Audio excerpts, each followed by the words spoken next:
ಮಾಡಬೇಕಾಗಿದೆ, ದೀಪ ಹಚ್ಚಿ ಅವರನ್ನ ನೆನೆದು ನಮ್ಮ ಕಾಯಕಕ್ಕೆ ನಾವು ಇವತ್ತ ಹೋಗಬೇಕಾಗಿದೆ. ಯಾಕೆ?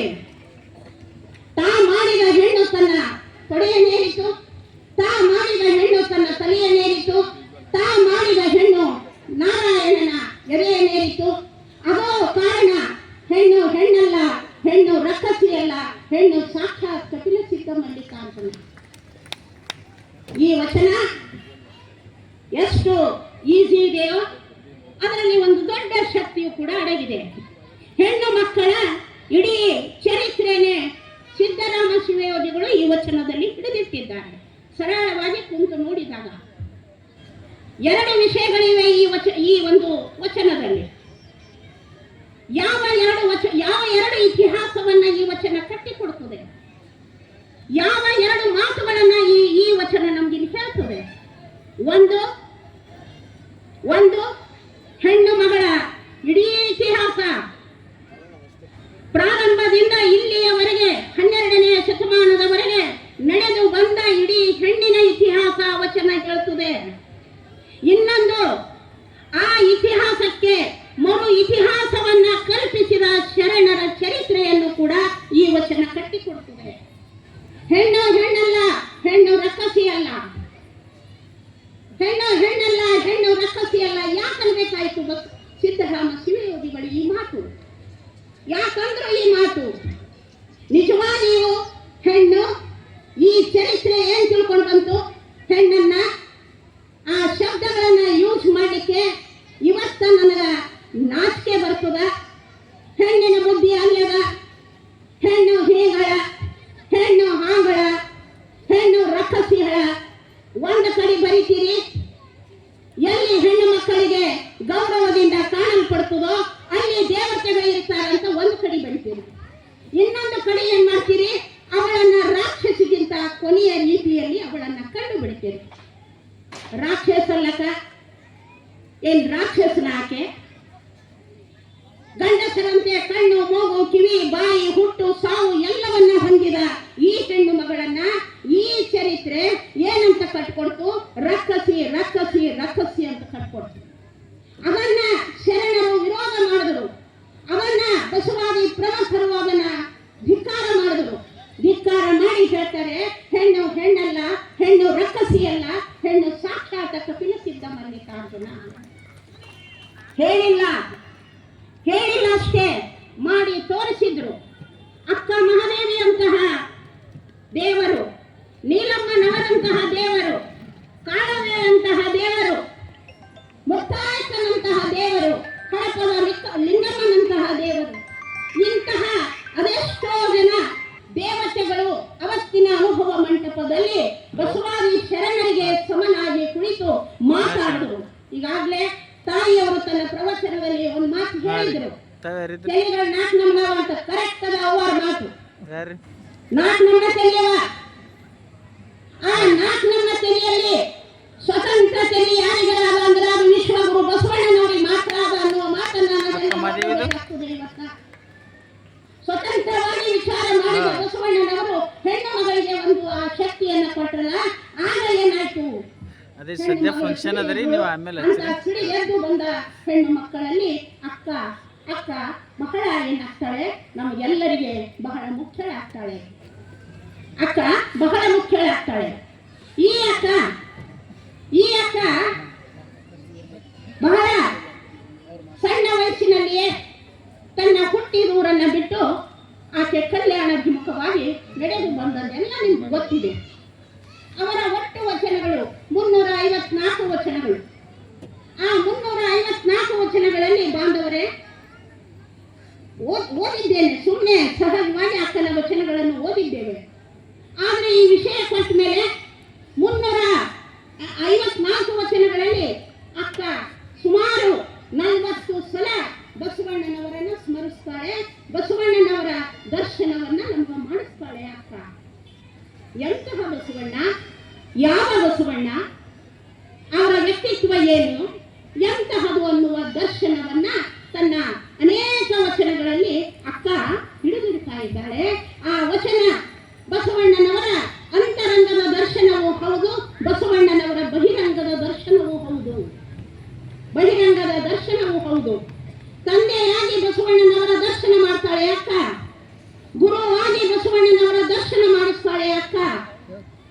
ದೇವರಾಗಿ ಬಸವಣ್ಣನವರ ದರ್ಶನ ಮಾಡಿಸ್ತಾಳೆ ಅಕ್ಕ. ಈಗಾಗಲೇ ನಾನು ಹೇಳಿದೆ, ದೇವಲೋಕದವರಿಗೂ ಬಸವಣ್ಣನೇ ದೇವರು. ಹಾಗೆ ಹೇಳಿದಂತಹ ಅಕ್ಕ, ಎನ್ನ ತಂದೆ ಬಸವಣ್ಣ ಮೆಚ್ಚುವಂತೆ ಒಡೆತನ ಮಾಡುವೆ ಅಂತ ಹೇಳಿ ಒಂದು ವಚನದಲ್ಲಿ ತಂದೆಯ ತೆರೆಗೆ ನಾನು ಹೂವು ತರ್ತೀನಿ ಅಂತ ಒಂದು ಪ್ರತಿಜ್ಞೆ ಮಾಡ್ತಾಳೆ. ಇನ್ನೊಂದು ಸಲ ಗುರುವಾಗಿ ಅಕ್ಕ ಬಸವಣ್ಣನವರನ್ನ ಸಂಬೋಧನೆ ಮಾಡ್ತಾಳೆ. ಅಂದ್ರೆ ಅಕ್ಕನ ದೃಷ್ಟಿಯಲ್ಲಿ ಬಸವಣ್ಣನವರು ತಂದೆಯೂ ಹೌದು, ಗುರುವೂ ಹೌದು, ಅವರು ಏನಾಗಿದ್ರು ಅಂದ್ರೆ ದೇವರ ಸ್ವರೂಪಿಗಳು ಹೌದು ಅನ್ನುವಂತ ದರ್ಶನವನ್ನ ಮಾಡ್ತಾಳೆ. ಹುಟ್ಟಿದ ಊರನ್ನ ಬಿಟ್ಟು ಅಕ್ಕ ಯಾಕೆ ಬಂದಳು, ಕಲ್ಯಾಣಕ್ಕೆ ಯಾಕೆ ಬಂದಳು ಅಕ್ಕ ಅನ್ನುವುದಕ್ಕೆ ಅಕ್ಕನೇ ಹೇಳ್ತಾಳೆ ತಮ್ಮ ವಚನದಲ್ಲಿ, ನಿಮ್ಮ ಶರಣ ಬಸವಣ್ಣನ ಶ್ರೀಪಾದವ ಕಂಡೆನಲ್ಲದೆ, ನಿಮ್ಮ ಶರಣ ಬಸವಣ್ಣನ ಶ್ರೀಪಾದವ ಕಂಡೆನಲ್ಲದೆ ಬಯಕೆ ಬಯಲಾಗದು ಇನ್ನೇವ ಚೆನ್ನಮಲ್ಲಿಕಾರ್ಜುನ. ಎಂತ ಮಾತು ನೋಡ್ರಿ. ಯಾಕೆ ಅಕ್ಕ ಉಡುಕಡಿಯನ್ನ ಬಿಟ್ಟು ಕಲ್ಯಾಣಕ್ಕೆ ಬಂದ್ರು, ಕಲ್ಯಾಣದಲ್ಲಿ ಬಸವಣ್ಣನವರು ಇದ್ರು ಅಂತ ಅಕ್ಕ ಬಂದ್ರು, ಒಪ್ಪೋಣ.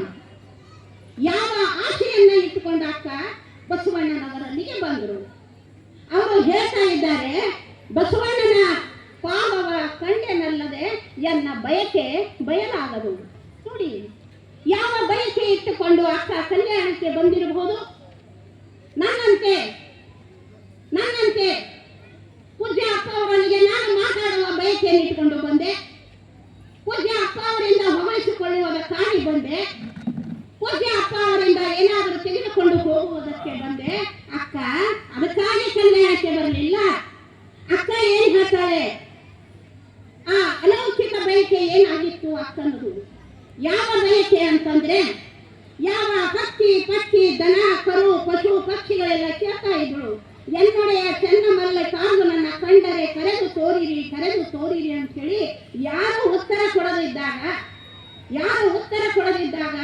ಆ ಉತ್ತರವ ಎಲ್ಲಿ ನೋಡ್ಬೇಕಾಗಿದೆ ಅಕ್ಕಳಿಗೆ, ಬಸವಣ್ಣನವರ ಶ್ರೀಪಾದದಲ್ಲಿ ನೋಡ್ಬೇಕಾಗಿದೆ. ಅದಕ್ಕಾಗಿ ಅವ್ರು ಏನಂತಾರೆ ಅಂದ್ರೆ, ಇಲ್ಲಿ ಒಂದು ಮಾತು ಗಮನಿಸ್ರಿ, ಬಯಲು ಅಂತಾರೆ. ಬಯಕೆ ಬಯಲು ಎನ್ನ ಬಯಕೆ ಈಡೇರಿತು, ಅದು ಲೌಕಿಕ ಆಸೆ. ಅದು ಅಕ್ಕ ಅದು ಆ ಶಬ್ದ ಬಳಸಿಲ್ಲ ಇಲ್ಲಿ. ಅಮ್ಮವ್ರು ಹೇಳ್ತಾ ಇದ್ರು ಪ್ರವಚನದಲ್ಲಿ, ಆ ಬಳಸಿದ ಭಾಷೆಯ, ಆ ಬಳಸಿದ ಪದ, ಆ ಬಳಸಿದ ಶಬ್ದದ ತೂಕ ಅಕ್ಕನಲ್ಲಿ ಅದ್ಭುತವಾಗಿ ಕಂಡು ಬರ್ತಾ ಇದೆ. ಎನ್ನ ಬಯಕೆ ಬಯಲಾಯ್ತು, ಅಲ್ಲಿ ಏನೂ ಇಲ್ಲ. ಈಡೇರಿತು ಅಂದ್ರೆ, ಈ ಒಂದು ನನ್ನ ಆಸೆ ಈಡೇರಿತು ಅಂದ್ರೆ ಇನ್ನೊಂದು ಆಸೆಯಲ್ಲಿ ಬರ್ತದ.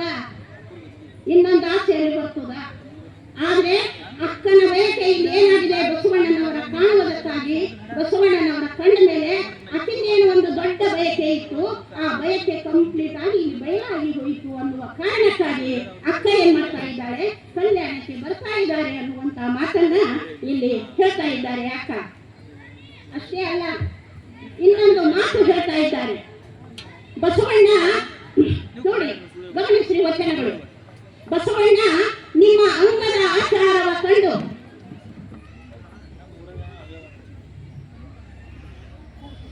ಬಸವಣ್ಣ ನಿಮ್ಮ ಅಂಗದ ಆಚಾರವ ಕಂಡು ಎನ್ನಗೆ ಲಿಂಗ ಸಂಗವಾಯಿತಯ್ಯ. ಬಸವಣ್ಣ ನಿಮ್ಮ ಅಂಗದ ಆಚಾರವ ಕಂಡು ಎನಗೆ ಲಿಂಗ ಸಂಗವಾಯಿತಯ್ಯ.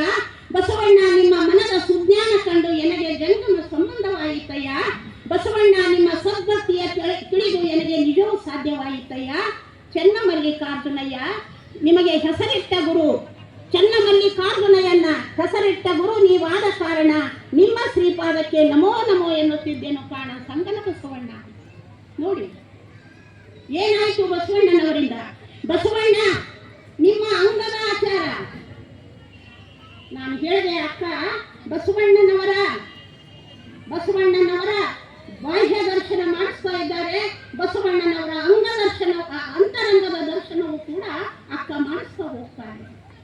ಅಂಗದ ಆಚಾರ, ಈ ಹೊರಗಿನ ನಡೆ ಎಂತವರು ಕೂಡ ಏನಾಗ್ತಾರ, ತಲೆ ಬಾಗ್ತಾರ. ಇದಕ್ಕೆ ಇತಿಹಾಸ ಸಾಕ್ಷಿಯಾಗಿದೆ. ಅದನ್ನ ರಿಪೀಟ್ ಮಾಡೋದಿಲ್ಲ ಇದು, ಯಾಕೆ ನಾನು ಕೊಟ್ಟಾರ 30 ನಿಮಿಷ. ಅದನ್ನ ನಾನು ಹೇಳ್ತಾ ಹೋಗಲ್ಲ. ನಿಮ್ಮ ಅಂಗದ ಆಚಾರವ ಕಂಡು ನನಗೆ ಲಿಂಗ ಸಂಗ ಸಂಬಂಧವಾಯಿತಯ್ಯ. ಬುಕ್ ತಂದಿದ್ದೀವಿ. ನಿಮ್ಮ ಮನದ ಸುಜ್ಞಾನ ಕಂಡು ನಿಮ್ಮ ಒಳಗಿರುವಂತಹ ಜ್ಞಾನ ಏನಿದೆ ಅಲ್ಲ ಅದು ಅಜ್ಞಾನ, ಯಾವ ಜ್ಞಾನ? ಆ ಜ್ಞಾನ ಏನಿದೆ ಅದು ಆ ಜ್ಞಾನಕ್ಕೆ ಯಾವ ಸಾಟಿ ಇಲ್ಲ ಬಸವಣ್ಣ. ಅಂತಹ ಜ್ಞಾನವ ಕಂಡು ನನಗೆ ಜಂಗಮ ಸಂಬಂಧವಾಯಿತಯ್ಯ ಬಸವಣ್ಣ. ನಿಮ್ಮ ಸಂಗತಿಯ ತಿಳಿದು ನನಗೆ ನಿಜವೂ ಸಾಧ್ಯವಾಯಿತಯ್ಯ. ಚೆನ್ನಮಲ್ಲಿಕಾರ್ಜುನಯ್ಯನ ಹೆಸರಿಟ್ಟ ಗುರು ನೀವಾದ ಕಾರಣ ದೇವರಿಗೆ ತನ್ನ ಆರಾಧ್ಯ ದೇವ ಯಾವ ಚೆನ್ನಮಲ್ಲಿಕಾರ್ಜುನನಿಗಾಗಿ ಯಾವ ಪರಸ್ಪರ ವಸ್ತುವಿಗಾಗಿ ಅಕ್ಕ ಹಂಬಲಿಸ್ತಿದ್ದಳೋ, ಯಾವ ಪರಸ್ಪರವಾದ ವಸ್ತು ಬಹಳ ಹೊಡೆದು ಅಂತ ತಿಳ್ಕೊಂಡಿದ್ದಳು ಅಕ್ಕ, ಆ ಪರಸ್ಪರವಾದ ವಸ್ತುವಿಗೆ ತೊಟ್ಟಿಲದಲ್ಲಿ ಇಟ್ಟು ಜೋಗಳ ಹಾಡಿ ಹೆಸರಿಟ್ಟವ್ರು ಯಾರು ಅಂದ್ರ ಬಸವಣ್ಣನವರು. ಎಂತಹ ಮಾತಿದು ಗಮನಿಸ್ರಿ ನೀವೆಲ್ಲ. ನಿಜವಾಗಿಯೂ ಯೋಗ್ಯವಾದ ಶಬ್ದಗಳು ಅನ್ನೋದಕ್ಕಿಂತ ನಾವು ಏನು ಬಸವಣ್ಣನ ವಾರಸುದಾರರು ಅನ್ಕೋತಾ ಇದ್ದೀವಲ್ಲ, ಆ ಬಸವಣ್ಣನ ಶಕ್ತಿ ಎಂತಹ ಇತ್ತು ಅನ್ನುವಂತಹ ಒಂದು ಇದರಿಂದ ನಾವೇನು ದೂರ ಆಗ್ತಾ ಇದ್ದೇವಲ್ಲ ಜನರು. ಸ್ವಲ್ಪ ಇದರಿಂದ ನೀವು ಒಳಗೆ ಬರ್ರಿ, ಬಸವಣ್ಣನವರನ್ನ ತಿಳ್ಕೊಳ್ಳಿಕ್ಕೆ ಪ್ರಯತ್ನ ಮಾಡ್ರಿ. ಅದು ಬಹುಶಃ ನಮ್ಮ ಬಸವಲಿಂಗಪ್ಪ ಅವರ ಒಂದು ಆಶಯ ಅಂತ ಕಾಣಿಸ್ತದೆ. ದೇವರಿಗೆ ತೊಟ್ಟಿಲ ಕಟ್ಟಿ ತೊಟ್ಟಿಲದಲ್ಲಿ ಮಲಗಿಸಿ ತೂಗಿ ನಿನ್ನ ಹೆಸರು ಏನದ ಚೆನ್ನಮಲ್ಲಿಕಾರ್ಜುನದ ಅನ್ನುವಂತ ಹೆಸರು ಯಾರು ಕೊಟ್ಟರು ಇವತ್ತು ಅಂದ್ರೆ ಅದು ಬಸವಣ್ಣನವರು ಕೊಟ್ಟರು ಅನ್ನುವಂತ ಮಾತನ್ನ ಇಲ್ಲಿ ಆ ತಾಯಿ ಹೇಳ್ತಾ ಮುಂದುವರಿತಾರೆ. ಇಲ್ಲಿ ಇನ್ನೊಂದು ವಿಷಯ ಅವರು ಹೇಳ್ತಾ ಹೋಗ್ತಾರೆ. ಅಯ್ಯ ನಿಮ್ಮ ಶರಣರು ಮೆಟ್ಟಿದ ಧರೆ ಪಾವನವಯ್ಯ, ಅಯ್ಯ ನಿಮ್ಮ ಶರಣರು ಇದ್ದದ್ದೇ ಕೈಲಾಸಪುರವಯ್ಯ, ಅಯ್ಯ ನಿಮ್ಮ ಶರಣ ನಿಂದುದೇ ನಿಜ ನಿವಾಸವಯ್ಯ. ಚೆನ್ನಮಲ್ಲಿಕಾರ್ಜುನಯ್ಯ ನಿಮ್ಮ ಶರಣ ಬಸವಣ್ಣನಿದ್ದ ಕ್ಷೇತ್ರ ಅವಿಮುಕ್ತ ಕ್ಷೇತ್ರವಾಗಿ ಆನು ಸಂಗನ ಬಸವಣ್ಣನ ಶ್ರೀಪಾದಕ್ಕೆ ನಮೋ ನಮೋ ಎನ್ನುತ್ತಿದ್ದೇನೆ. ಒಂದು ಕಡೆ ಕಲ್ಯಾಣದ ಶಕ್ತಿ ಬಸವಣ್ಣನವರನ್ನು ನೆನೆಸ್ತಾಳೆ ಅಕ್ಕ. ಇನ್ನೊಂದು ವಚನದಲ್ಲಿ ಯಾವ ಶಕ್ತಿಯಿಂದ ಕಲ್ಯಾಣ ಏನಾಯಿತು ಅನ್ನುವುದನ್ನು ಕೂಡ ನೆನೆಸ್ತಾಳೆ. ಒಬ್ಬ ಮಹಾತ್ಮರು ನೆಲೆಸಿದ ನೆಲೆ. ದಯವಿಟ್ಟು ವೇದಿಕೆ ಮೇಲೆ ಕುಂತವರು ತಪ್ಪು ಭಾವಿಸಬೇಡ್ರಿ. ನೀವೆಲ್ಲರೂ ಪಾದ ಇಟ್ಟ ನೆಲ ಸುಕ್ಷೇತ್ರ ಆಗ್ತದೆ. ನೀವೆಲ್ಲರೂ ಆಡಿದ ಮಾತು ಪರುಷ ಆಗ್ತದೆ ನಮ್ಮಂತವರ ಬಾಯಿಗೆ. ಅಂತೆ ಭಾರತ ಭೂಮಿ ಯಾಕೆ ಪವಿತ್ರ ಅನಿಸ್ಕೊಳ್ತು ಅಂದ್ರೆ ನಿಮ್ಮಂತಹ ಕಾಯಕ ಜೀವಿಗಳು, ನಿಮ್ಮಂತಹ ಶರಣರು, ನಿಮ್ಮಂತವರು ಈ ಧರೆಯನ್ನ ಮೆಟ್ಟಿದ ಕಾಲಿ, ಈ ಧರೆಯನ್ನ ನೀವು ತಿರುಗಾಡಿದಕ್ಕಾಗಿ, ಈ ಧರೆಯಲ್ಲಿರುವಂತಹ ಅನೇಕ ಜನರನ್ನ ನೀವು ಪಾವನ ಮಾಡಿದ್ದಕ್ಕಾಗಿ ಈ ಧರೆ ಏನ್ ಅನ್ಸ್ಕೊಂಡದೆ, ಪವಿತ್ರ ಅನ್ಸ್ಕೊಂಡದೆ. ಇದಕ್ಕೆ ಅಕ್ಕ ಮಹಾದೇವಿಯ ಸಾಕ್ಷಿ ಆಗ್ತಾರೆ. ಇವತ್ತ ಅಕ್ಕ ಮಹಾದೇವಿ ಸಾಕ್ಷಿ ಆಗ್ತಾರೆ. ನೋಡಿ ಎಷ್ಟು ಚೆನ್ನಾಗಿ ಹೇಳ್ತಾರೆ. ಅಯ್ಯ ನಿಮ್ಮ ಶರಣರು ಮೆಟ್ಟಿದ ಧರೆ ಪಾವನವಯ್ಯ. ಯಾರು ಶರಣರು? ಯಾರಿಗೆ ಶರಣರು ಅನ್ಬೇಕೀಗ?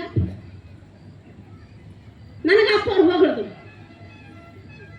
ನಾನು ಸತ್ಯವಾಗಿ ಅಪ್ಪವ್ರಿಗೆ ಹೇಳ್ತೀನಿ, ನಿಮ್ಮ ಮಾತಿಗೆ ನಾನು ತಕ್ಕವಳಲ್ಲ ಅಪ್ಪವ್ರಿ, ನಿಮ್ಮ ಮಾತಿಗೆ ನಾನು ತಕ್ಕವಳಲ್ಲ. ಯಾರು ಇವತ್ತ ಕಲ್ಯಾಣದ ಶರಣರು? ಭಾಲ್ಕಿ ದೊಡ್ಡಪ್ಪ ಅವರು, ಭಾಲ್ಕಿ ಸಣ್ಣಪ್ಪ ಅವರು, ಇವರೆಲ್ಲರೂ ಒಂದು ಗಳಿಗೆ ಕಣ್ಣು ಮುಂದೆ ಬಂದು ಹೋಗ್ತಾರೆ. ಯಾಕೆ ಈಗೆಲ್ಲ ಹಿಂಗಾಗ್ಲತ್ತದೆ? ಯಾಕೆ ಈ ಬರ ಹೆಚ್ಚಾಗ್ಲತ್ತದೆ? ಎಲ್ಲರ ಮನೆ ಮುಂದೆ ಕಾರುಗಳಿದಾವೆ, ಬಂಗ್ಲೆಗಳಿದಾವೆ, ದೊಡ್ಡ ದೊಡ್ಡ ಆಫೀಸರ್ ಇದ್ದಾರೆ. ಎಲ್ಲರಿಗೆ ಎಲ್ಲ ಮನೆಗೆ ಎಲ್ಲ ವೈಗ. ಆದ್ರೆ ಹೊರಗೆ ಬಂದ ತಕ್ಷಣ ಭಾರತದ ಭೂಮಿ ಬರಡು ಅಂತ ತೋರಿಸ್ತಾ ಇದೆ. ಆದ್ರೆ ಈ ಭೂಮಿ ಬರಡಲ್ಲ ಅನ್ನೋದಕ್ಕೆ ಇವರೆಲ್ಲರೂ ಇಲ್ಲಿ ಸಾಕ್ಷಿ ಅದಾರೆ ಇವರೆಲ್ಲ. ಅಕ್ಕ ಹೇಳ್ತಾಳೆ, ಅಯ್ಯ ನಿಮ್ಮ ಶರಣರು ಮೆಟ್ಟಿದ ಧರೆ ಪಾವನವಯ್ಯ, ಅಯ್ಯ ನಿಮ್ಮ ಶರಣರಿದ್ದುದೇ ಕೈಲಾಸವಯ್ಯ. ಯಾವುದು ಕೈಲಾಸ? ಕಡೆ ಹೋಗಬೇಡಿ. ನ್ಯಾಲ ಕೈಲಾಸ ಹೆಂಗಿರ್ತದ? ಕಲ್ಯಾಣವನ್ನ ಕಲ್ಪನೆ ಮಾಡಿಕೊಂಡು ಕೈಲಾಸವನ್ನ ಕಲ್ಪಿಸ್ಕೊಳ್ರಿ. ಎಲ್ಲೋ ಅಲ್ಲೇನೋ ದೊಡ್ಡ ದೊಡ್ಡ ಬಿಲ್ಡಿಂಗ್ಗಳಿಲ್ಲ, ಬಂಗಾರದ ಕದಗಳಿಲ್ಲ,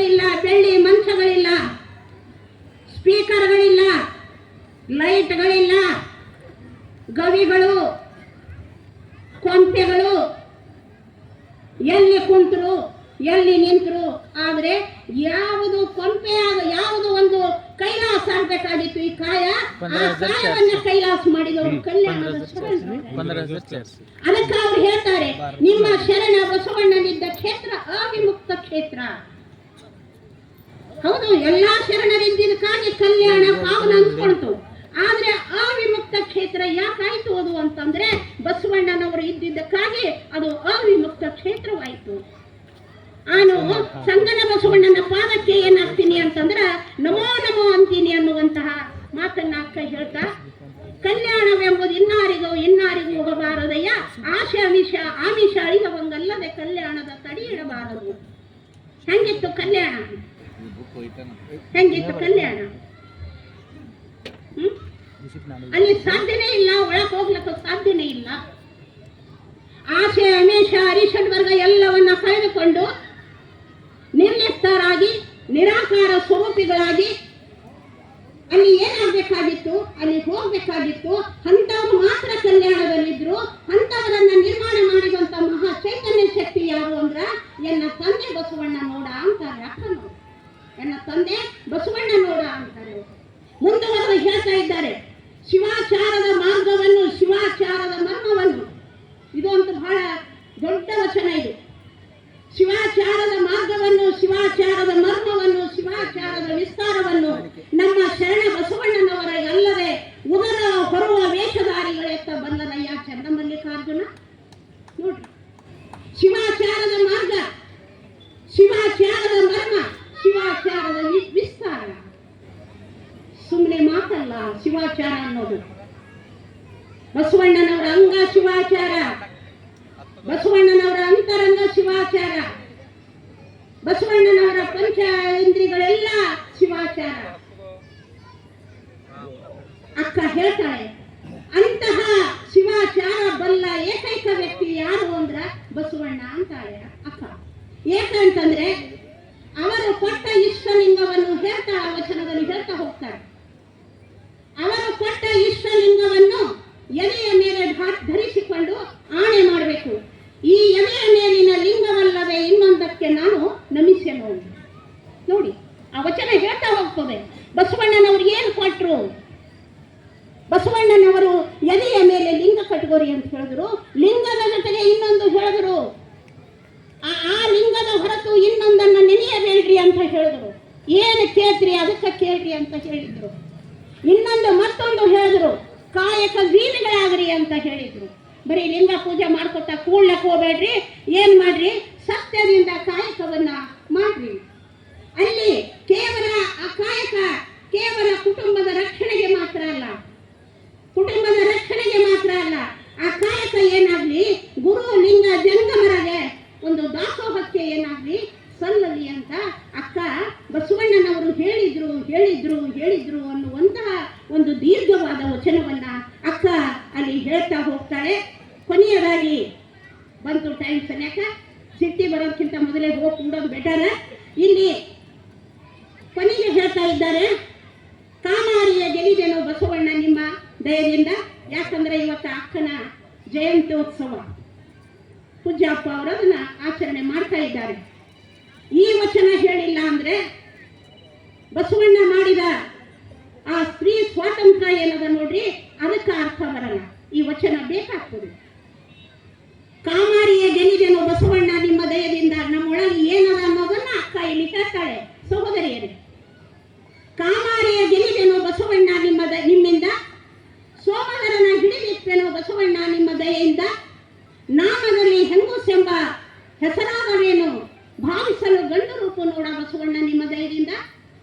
ನೋಡಿ, ನಾಮದಲ್ಲಿ ಹೆಣ್ಣಾದಡೇನು ಭಾವಿಸಲು ಗಂಡು ರೂಪ ನೋಡ ಬಸವಣ್ಣ ನಿಮ್ಮ ದಯದಿಂದ. ಅತಿ ಕಾಮಿ ಚನ್ನಮಲ್ಲಿಕಾರ್ಜುನಂಗೆ ತೊಡರಿಕೆ ಎರಡೂವರೆಯದೆ ಕೂಡಿದೆನೋ ಬಸವ ನಿಮ್ಮ ಕೃಪೆಯಿಂದ. ಅದ್ಭುತ ಮಾತು. ದಯೆ ದಯೆ ದಯೆ ದಯೆ ದಯೆ ಅಂತಾಳೆ. ದಯವೇ ಧರ್ಮದ ಮೂಲ ಅಂತ ತಿಳ್ಕೊಂಡು ಹೇಳಿ ಧರ್ಮದ ಮುಖ್ಯ ಲಕ್ಷಣವನ್ನ ಪ್ರತಿಪಾದಿಸಿದ ಧರ್ಮಗುರು ಬಸವಣ್ಣ ಸ್ತ್ರೀ ಜನಾಂಗದ ಮೇಲೆ ತೋರಿಸಿದಂತಹದು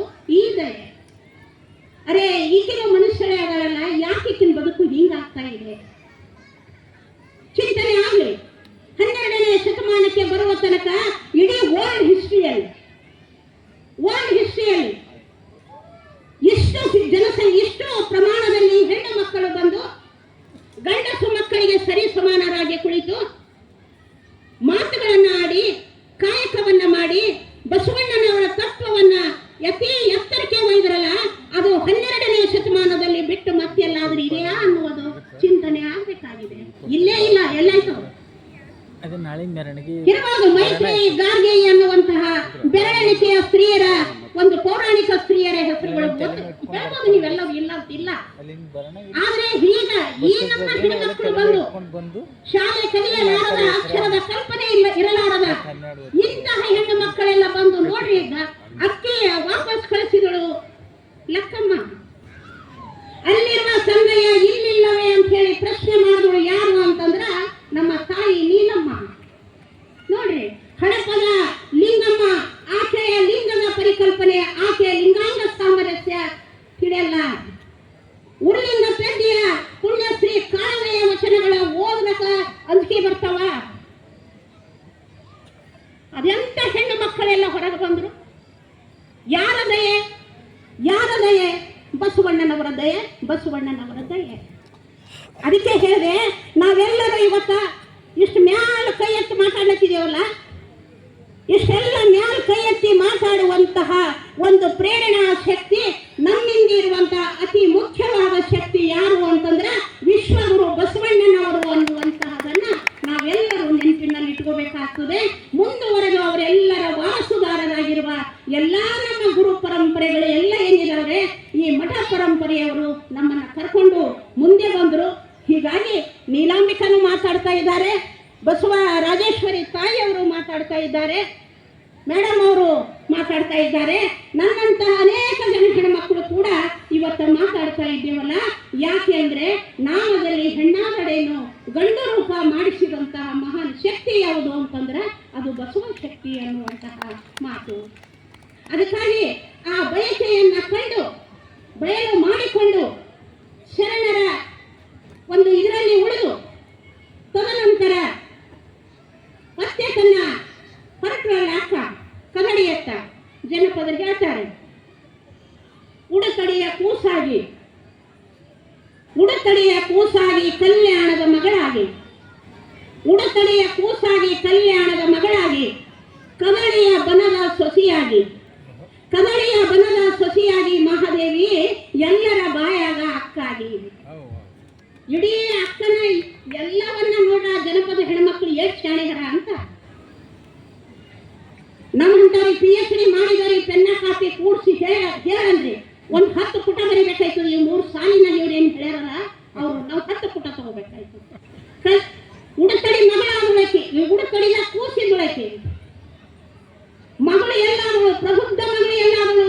ಬಸವಣ್ಣನಂತ ತಂದೆ, ನೀಲಮ್ಮನಂತ ತಾಯಿಯ ಮಡಿಲಿನಲ್ಲಿ ಪ್ರಬುದ್ಧ ಮಗಳಾದಳು. ಆ ಪ್ರಬುದ್ಧ ಮಗಳಾಗಿ ತಂದೆ ತಾಯಿಯ ಅಪೇಕ್ಷೆಯ ಮೇರೆಗೆ ಆ ತಾಯಿಯಲ್ಲಿ ಹೊರಟಳು, ಕದಳಿ ಬನಕ್ಕೆ ಹೊರಟಳು, ಸೊಸೆಯಾಗಿ ಹೊರಟಳು. ಅಷ್ಟೇ ಅಲ್ಲ, ಅಲ್ಲಮ್ಮ ಪ್ರಭುವಿನಂತಹ ಮಹಾ ಆ ವ್ಯಕ್ತಿಯಿಂದ ಏನ್ ಅನ್ಸ್ಕೊಂಡಳು, ಅಕ್ಕ ಅಂತ ಹೇಳಿ ಅನ್ಸ್ಕೊಂಡಳಲ್ಲ. ಈ ಎಲ್ಲಾ ಸಂಬೋಧನೆಗಳನ್ನ ಅವರು ಒಂದೇ ತ್ರಿಪದಿಯಲ್ಲಿ ಹಿಡಿದಿರ್ತಾರೆ. ಅದಕ್ಕಾಗಿ ಕೇಳ್ತಾರೆ, ಮಡಿಮಾಡ ಮಾದೇವಿ ಎಡಿಮಾಡ ಶಿವನ ಪಾದಕ್ಕ ಅಂತ ಹಾಡ್ತಾರೆ ನಮ್ಮ ಕಲ್ಯಾಣದ ಹೆಣ್ಮಕ್ಕಳು. ಮಡಿಮಾಡ ಮಾದೇವಿ ಎಡಿಮಾಡ ಶಿವನ ಪಾದಕ್ಕ, ನೀ ಹೆಂಗ ಎಡಿಯಾದಿ ಶಿವನ ಪಾದಕ್ಕ ನಮ್ಗೆ ಹೇಳುವ ತಾಯಿ ಅಂತೇನು ಹೇಳ್ತಾ ಇದ್ದಾಳಲ್ಲ, ಆ ಮಾತನ್ನ ಅಕ್ಕ ಕಲ್ಯಾಣ ಬಿಡುವಾಗ ಅಕ್ಕ ಒಂದು ಮಾತು ಹೇಳ್ತಾ ಇದ್ದಾರೆ. ಹುಟ್ಟಿದೆ ಶ್ರೀ ಗುರುವಿನ ಹಸ್ತದಲ್ಲಿ, ಬೆಳೆದೇನೋ ಅಸಂಖ್ಯಾತ ಕರಣದೊಳಗೆ, ಭಾವವೆಂಬ ಹಾಲು ಸುಜ್ಞಾನವೆಂಬ ತುಪ್ಪ, ಪರಮಾರ್ಥವೆಂಬ ಸಕ್ಕರೆಯ ನಿಕ್ಕಿದರು ನೋಡ, ಇಂತಿಪ್ಪ ತ್ರಿವಿಧಾಮೃತವನ್ನು ದಣಿಯಲೇ ವಿವಾಹವ ಮಾಡಿದ್ದೀರಿ. ಈ ಮದುವೆಯಾಗಕೊಂಡು ವಿವಾಹವ ಮಾಡಿದ್ದೀರಿ, ಸ್ವಯಮಪ್ಪ ಗಂಡಂಗೆ ಕೊಟ್ಟಿರಿ, ಕೊಟ್ಟ ಮನೆಗೆ ಕಳುಹಲೆಂದು ಅಸಂಖ್ಯಾತರೆಲ್ಲರೂ ನೆರೆದು ಬಂದಿರಿ. ಬಸವಣ್ಣ ನೀವು ಮೆಚ್ಚುವಂತೆ ಒಡೆತನ ಮಾಡುವೆ. ತನ್ನ ತಂದೆಗೆ ವಚನ ಕೊಡ್ತಾಳಕ್ಕ, ತನ್ನ ತಂದೆಗೆ ವಚನ ಕೊಡ್ತಾಳೆ, ಅಕ್ಕ ಹತ್ತಿಲ್ಲ ಅಕ್ಕ ಕಲ್ಯಾಣ ಬಿಡುವಾಗ. ಅಕ್ಕ ಎಲ್ಲರ ಮನಸ್ಸಿನಲ್ಲಿ ಆ ಒಂದು ಛಾಯೆ ಇರಬಹುದು, ಇರ್ಲಿಕ್ಕಿಲ್ಲ ಅಂತಿಲ್ಲ. ಆದ್ರೂ ಕೂಡ ಹತ್ತಿಲ್ಲಕ್ಕೆ ಆ ತಂದೆಗೆ ಹೇಳ್ತಾ ಇದ್ದಾಳೆ, ತಂದೆ ನೀವು ಮೆಚ್ಚುವಂತೆ ಏನ್ ಮಾಡ್ತೀನಿ, ಒಡೆತನ ಮಾಡ್ತೀನಿ. ಒಡೆತನೆ ಮಾಡಿ ನಾನು ನಿಮ್ಮ ಮುಡಿಗೆ ಏನ್ ತರ್ತೀನಿ, ಹೂವ ತರ್ತೀನಿ ಹೊರತು ಹುಲ್ಲು ತರೋದಿಲ್ಲ. ಯಾವ ತಂದೆಗೆ ಮಾತು ಕೊಟ್ಟಿದ್ದಳು ಅಕ್ಕ ಆ ಕಗಳಿಗೆ ಹೋಗಿ ಘೋರಾರಣ್ಯ ಅತ್ಯಂತ ನಿಬಿಡವಾಗಿರುವಂತಹ ಕಗಳಿಗೆ ಹೋಗಿ ಅಕ್ಕ ಮಾತು ಕೊಟ್ಟಿದ್ದಳಲ್ಲ ತಂದೆ ಬಸವಣ್ಣನವರಿಗೆ, ಆ ಮಾತು ಕೊಟ್ಟಂತೆ ಅಕ್ಕ ಬದುಕಿ ತೋರಿದ್ದಳು. ಅದಕ್ಕಾಗಿ ಶರಣರೇ, ವಿಶೇಷವಾಗಿ ತಾಯಂದಿರರೇ, ಇದು ಅಕ್ಕನ ದರ್ಶನ ಮಾತ್ರವಾಗಬಾರದು, ನಮ್ಮೆಲ್ಲರ ದರ್ಶನ ಆಗಬೇಕು. ನಾವೆಲ್ಲ ಹೆಣ್ಮಕ್ಕಳು ಬಸವಣ್ಣನವರನ್ನ ಯಾವ ರೀತಿ ಕಾಣಬೇಕನ್ನುವುದೇ ಅಪ್ಪ ಅವ್ರ ಮುಖ್ಯ ಇಂಟೆನ್ಷನ್. ಮೇ ಬಿ ನನಗನ್ನಿಸ್ತದ ಅವರ ಉದ್ದೇಶನೇ ಏನದ. ಅಕ್ಕ ಅಂತೂ ಕಂಡಳು, ಅಕ್ಕ ಅಲೌಕಿಕವಾಗಿ ಬದುಕುದಳು, ಅಲೌಕಿಕತೆ ಮೆರೆದಳು ಅಕ್ಕ. ನಾವು ಲೌಕಿಕದಲ್ಲಿ ಸಿಕ್ಕಾಕೊಂಡು ಗಂಡ ಮಕ್ಕಳು ಅನ್ನುವಂತಹ ಆ ಜಿಗಿ ಮಣ್ಣಿನೊಳಗ ಕಾಲನ್ನು ಸಿಕ್ಕಾಕೊಂಡು ಅಲ್ಲಿಯೇ ಹೊರಳಾಡಿ ನಾವು ಸಾಯುವುದಕ್ಕಿಂತ ಅದರೊಂದಿಗೆ ಏನು ಮಾಡ್ರಿ, ಪಾರಮಾರ್ಥದ ಕಡೆಗೆ ನಡೀರಿ ಅನ್ನುವಂತಹ ಸಂದೇಶ ಅಕ್ಕ ತನ್ನ ವಚನದಲ್ಲಿ ಮಾಡ್ತಾಳೆ. ಅದಕ್ಕಾಗಿ ನಾವೆಲ್ಲರೂ ಬಸವಣ್ಣನವರ ವಚನಗಳನ್ನು ಪಠನ ಮಾಡೋಣ. ಹೇಳಿದ್ರು ಸಾಂಸ್ಕೃತಿಕ ನಾಯಕರು ಅಂತ. ಬಹುಶಃ ನಾಳೆ ಸರ್ ಅವರು ಅದರ ಬಗ್ಗೆ ಬಹಳ ಚೆನ್ನಾಗಿ ಮಾತಾಡ್ತಾರೆ. ಯಾಕೆ ಸಾಂಸ್ಕೃತಿಕ ನಾಯಕರು ಅಂತ? ಬಹುಶಃ ಈ ಹೆಣ್ಣಿನ ಕುಲಕ್ಕೆ ಒಂದು ಗೌರವವನ್ನು ತಂದು ಕೊಟ್ರಲ್ಲ, ಅದಕ್ಕೂ ಸರ್ ಬಸವಣ್ಣನವರು ಸಾಂಸ್ಕೃತಿಕ ನಾಯಕರು ಹೌದು ಅನ್ನುವಂತಹ ಮಾತು. ಅದಕ್ಕೂ ಒಂದು ಕಾರಣ ಆಗ್ತದೆ ಇಲ್ಲಿ. ಯಾಕೆ ಹೆಣ್ಣು ಮಕ್ಕಳನ್ನ ದೂರಿಟ್ಟು ಕೇವಲ ಒಂದು ಸಂಸ್ಕೃತಿಯನ್ನ ಬೆಳೆಸಿದ್ರು ಅಂದ್ರೆ ಅವರಿಗೆ ಆ ಪರಿಪೂರ್ಣತೆ ಬರುತ್ತಿರ್ಲಿಲ್ಲ. ಇವತ್ತ ಹೆಣ್ಣು ಮಕ್ಕಳು, ಗಂಡು ಮಕ್ಕಳು, ಪಶು ಪಕ್ಷಿ ಜೀವ ಇರುವ ಎಲ್ಲ ಸಂಕುಲವನ್ನು ತೆಗೆದುಕೊಂಡು ವಿಶ್ವಗುರು ಆದ್ರಲ್ಲ ಬಸವಣ್ಣ, ಅವರು ವಿಶ್ವದ ಸಾಂಸ್ಕೃತಿಕ ನಾಯಕರು ಅಂತ ತಿಳ್ಕೊಂಡು ಹೇಳ್ತಾ, ಮತ್ತೊಮ್ಮೆ ಮಗದೊಮ್ಮೆ ಪೂಜ್ಯ ಬಸವಲಿಂಗಪ್ಪ ಅವ್ರ ಪಾದಗಳಿಗೆ ಶರಣಂತೀನಿ. ಯಾಕೆಂದ್ರೆ 25ನೇ ಒಂದು ಸ್ಮರಣೋತ್ಸವ ನಮ್ಮಪ್ಪ ಅವ್ರದು, ನಮ್ಮ ದೊಡ್ಡಪ್ಪ ಅವರು. ಆ ದೊಡ್ಡಪ್ಪ ಅವರ 25ನೇ ಸ್ಮರಣೋತ್ಸವ ದಿನ ಅಪ್ಪ ಅವರೇ ಒಂದು 4 ಮಾತು ಆಡಲಿಕ್ಕೆ ಅವಕಾಶ ತಾವು ಕಲ್ಪಿಸಿದ್ದಕ್ಕಾಗಿ ತಮಗೂ ಗುರು ಬಸವಪಟ್ಟ ದೇವರಿಗೂ ಇಲ್ಲಿ ಕುಳಿತ ಎಲ್ಲ ನನ್ನ ಶರಣ ಬಾಂಧವರಿಗೂ ನನ್ನ ಶರಣಾರ್ಥಿಗಳನ್ನು ಸಲ್ಲಿಸಿ